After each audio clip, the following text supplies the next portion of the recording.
This is NFL Daily, presented by BetDSI, and of course, we are midway through the NFL preseason here. So let's go through some winners and losers. We'll start off on the positive note. Yes. The winners, James Washington, the rookie wide receiver out of Oklahoma State, playing for the Pittsburgh Steelers. How about that stat line against Green Bay? 5 receptions, over 100 yards, a couple of touchdowns. This guy's a spark plug. He looked really good. Yeah. Now, he showed off that contested catch ability. It's a good sign for Washington. I liked him coming out of Oklahoma State, but my issue, Cam, was he wasn't the biggest guy. He wasn't the fastest guy.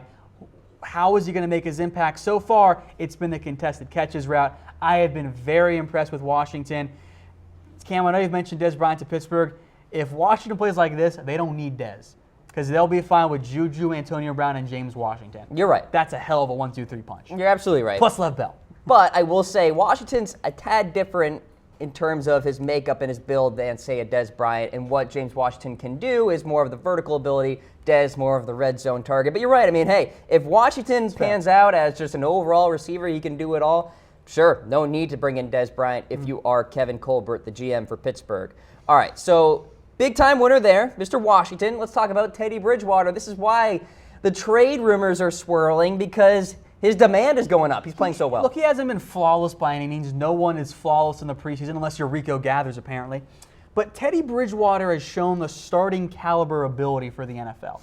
And that's a big deal, not just for Teddy, but for the Jets. They bought low on Bridgewater. They at least had the chance to sell high for him. So Bridgewater, for me, was a big winner. Not perfect by any means, did throw the interception as well, but he looks like the Teddy Two Gloves that I remember coming out of Louisville, that I loved coming out of Louisville. He was the number 1 quarterback in that class for me. I think he's going to be if he gets the chance, Cam, I think he can be an NFL starter. I'll throw in the if he gets the chance. Yeah. I think he should be an NFL starter. He was a starter before he got hurt, and now we're just kind of waiting for that opportunity for him. All right, let's talk about this guy, rookie wide receiver Calvin Ridley, playing well for the Atlanta Falcons. Not great in week 1. Only had the 1 catch, actually lost yards on it, but it was much, much better in week 2 against the Kansas City Chiefs. He looks like what I saw at Alabama, what you saw at Alabama, what everyone saw at Alabama, a pretty darn good receiver. Yeah. A good route runner. He's not going to be the number 1, of course, in Atlanta, but I think if not in week 1, by the time we get to week 2 or whatever, Calvin Ridley is going to be your number 2 receiver and going to be a darn good one for the Falcons, at least alongside Mohamed Sanu as a 2A, 2B. Yeah. It's not going to take long for him to emerge as the better receiver of those two. And Ridley, of course, can learn from his former Alabama wide receiver there in Julio Jones, too. So there you go. All right, so the Titans are looking for some sort of help at wide receiver. Taywan Taylor has been solid so far, Tom. 4 receptions, 95 yards against Tampa Bay, a couple of touchdowns. He is stepping up while Rashard Matthews is hurt and banged up. So for Taywan Taylor to look as good as he has is a great sign for, of course, himself, the Titans, and also Marcus Mariota. Mariota's a very accurate thrower. If Taylor plays like this, Cam, I like him as a bit of a sleeper in fantasy, because the Titans have to throw the ball to somebody else with Laney Walker kind of banged up. Of course, Corey Davis is We're waiting for Corey, guy. Yep. Hopefully. Watch out for Taylor, though. Yeah. He can play. He is a good receiver. I'm glad to see him getting a little bit more production. Thank God they changed the offense in Tennessee. I think it's going to be a big, big boost for the entire Titans offense. Going through winners and losers here of the NFL preseason, Tom, it is hot as heck here in Dallas, Texas.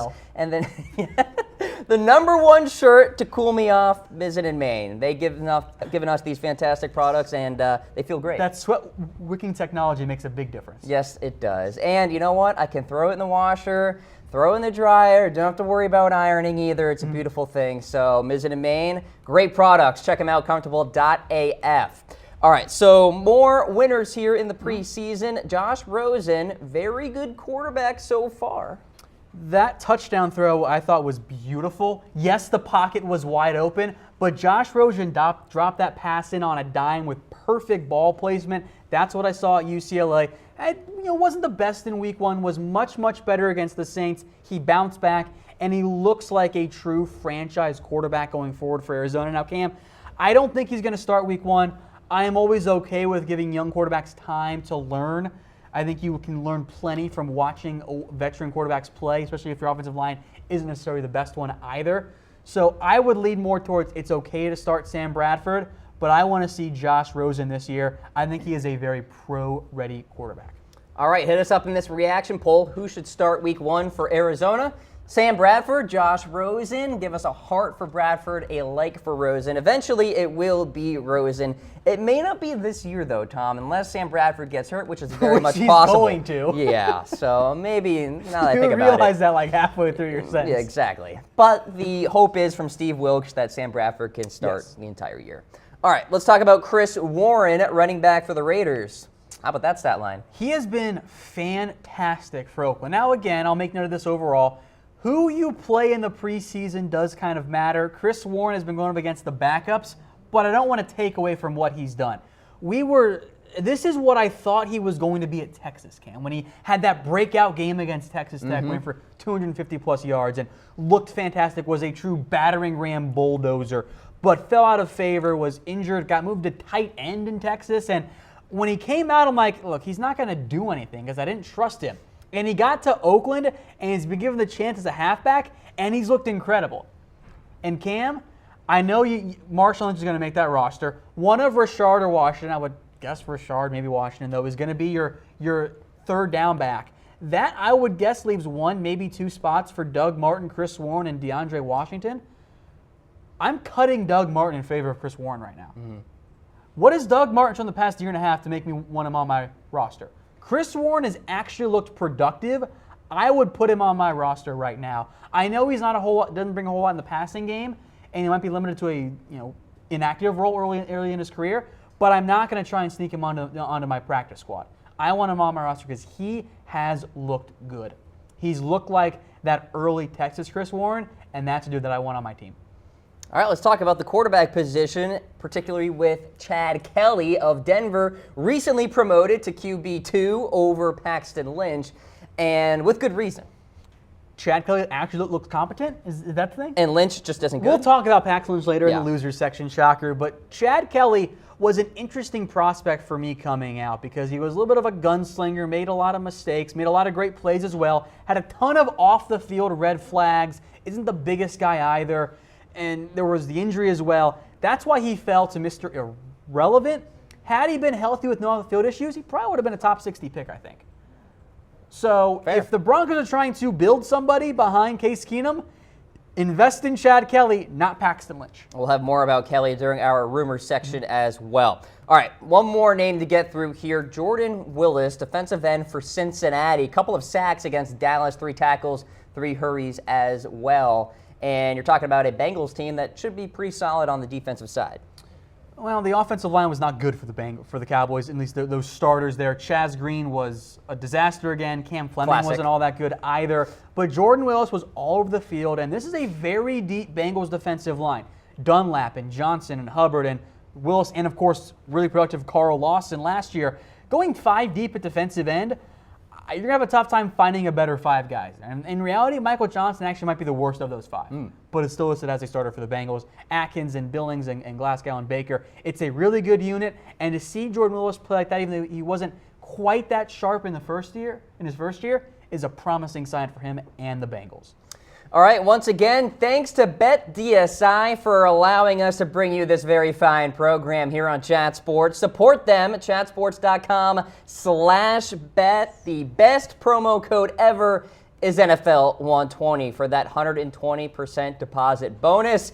Get it done. The link right at the bottom of your screen. All right, let's talk about some losers. Obviously, Chaz Green makes a lot of sense. Offensive lineman for the Dallas Cowboys. He's just not good. He's bad. It has gotten so bad for Chaz Green that it's tough for the Cowboys to actually develop anybody else on the backup offensive line and receiving core and tight end, halfback and quarterback because Chaz Green is ruining them because he can't pass protect at all right now. And I know that offensive line is tough to find quality depth, but the Cowboys have got to put somebody else out there than Chaz Green. But the issue is he wasn't even the worst offensive lineman for the Cowboys against the Bengals. That was Corin Curvin, who got beat almost every snap. Which is not good. And Jake Campos wasn't that good either. Like, the Cowboys with a Zach Martin injury that we'll continue to monitor. Hopefully he'll be okay for week 1. Frederick has his shoulder injuries. And they got to find somebody else. But the answer, Cam, is you better cut Chaz Green at 53-man roster cut down, or there are going to be a lot of upset Cowboy fans. me among them, because you cannot roster Chaz Green right now unless he suddenly becomes 2016 Chaz Green when he actually wasn't terrible. But I think the reality is that Falcons game broke Chaz Green. Yeah. I don't think he's ever going to recover from that showing. I don't know if this guy will ever recover either. Paxton Lynch, quarterback for the Denver Broncos, Tom, it just straight up has not worked out. I don't know how much he's trying, honestly. Like, come on, Paxton. Like, there was talent there with Paxton Lynch. That's an embarrassing stat line. Yeah. How do you complete 11 passes for 63 yards out of 22? And you're supposed to have a big arm, Like, by the way. This is basically Brock Osweiler 2.0. Yep. Check down, big arm. That's all it is. Yep. And the issue for the Broncos, if you cut Paxton Lynch, you actually have to pay him more money. You take on an extra $500,000 or so on the cap. It almost seems like it makes sense, though. Hey, we want to get rid of you so badly that we're going to pay you $600,000. He has just been a disaster, and there's a reason Chad Kelly looks like the clear-cut better quarterback right now.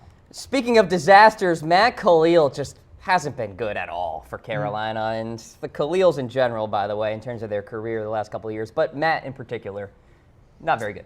I didn't get the signing at the time, and he looked really bad against the Dolphins, got beat pretty easily on really two plays there. One was a penalty, one was a sack. And now he has a sore knee. So, good job, Panthers. You threw a bunch of money at Matt Khalil, Cam. The money that they paid Matt Khalil, they could have paid Andrew Norwell. Just let that sink in for a second. That is unbelievable. You could still have. I get it. At the time, you needed a tackle, and you overpaid for Mac Wilson, and I guess his brother Ryan would make him better, but it's been a mess for Carolina. By the way, Khalil now has a sore knee. You're about to start an undrafted free agent at left guard, and Darrell Williams, maybe your best overall offensive lineman, is currently hurt as well. I'm going to sell hard on Carolina, Cam, because I do not trust that offensive line.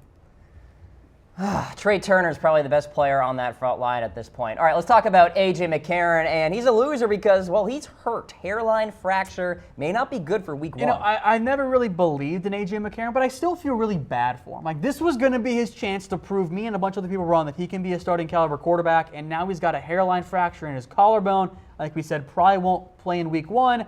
What happens if Josh Allen and or Nathan Peterman look really good? Would the Bills go back to AJ McCarron? Probably not, right? And then at that point, you just you missed your chance because of injury. It's the whole Alex Smith, Colin Kaepernick argument, right? Exactly. So maybe that could One be the is still in reality. the league, though. Exactly. That's a good point. Time to start Josh Allen. Week one, type away. Y for yes, N for no. More losers here. Taysom Hill of the Saints. I'm done with this. You're done. I am tired of Saints fans trying to make Taysom Hill into a thing. He's basically a better version of Jameel Showers right now. Cowboys fans know who I'm talking about. Former UTEP quarterback, now a safety. Taysom Hill's fun to watch. He was great when he was healthy at BYU. He was a blast to watch. A great athlete. You can see it there in the rushing stats. But the dude turned the ball over 4 times against the Cardinals. Oh, my God. 2 interceptions, 2 fumbles, and he's going to be 28 years old. He is not your future quarterback, Saints fans. And not just Saints fans. The Saints themselves have tried to hype this up as well. The Saints and Sean Payton have been like, yeah, we really like Taysom Hill. And I'm like, but why? Trying to speak it into existence. Like, he is the rare third quarterback that can help you out on special teams, which is awesome, and I love that. And that's why I actually don't mind rostering him for that reason alone. But he is not your franchise guy behind Drew Brees. And yeah, the pure stat sheet and the turnovers were fine against the Cardinals, but you cannot cough it up 4 times and say, yeah, this 28-year-old with little quarterback experience in the NFL is going to be our long-term guy. Mm-hmm. Just not going to happen. All right, more losers here. Alec Ogletree, new member of the New York Giants. He was dealt from L.A. on over to MetLife Stadium, if you will. 2 tackles against the Detroit Lions in his most recent appearance. Here's the issue. Got beat up by Theo Riddick on one play and got beat up by David Njoku last week. He has been targeted, Cam, twice in the preseason. 78 yards he's given up in the process. And 1 TD. That's not what you want out of your inside linebacker that you kind of want to help cover tight ends for you, and you're banking on being one of your premier defenders. So will he bounce back? Yeah, probably. I still like Alec Ogletree. But that effort so far, especially last week, makes him a week 2 loser. All right, Terrell Edmunds of the Pittsburgh Steelers. A lot of promise for him, but a slow start so far. Well, the Steelers have tried to make him into like their tight end stopper, which is weird because his issue coming out, even though he's a good athlete, he wasn't actually very good in coverage. And he got targeted 5 times against the Packers. gave up 5 catches for 41 yards and 2 TDs. So really bad showing there. He's also missed a tackle in the preseason. Week 1, he allowed 2 of 3 targets for 28 yards.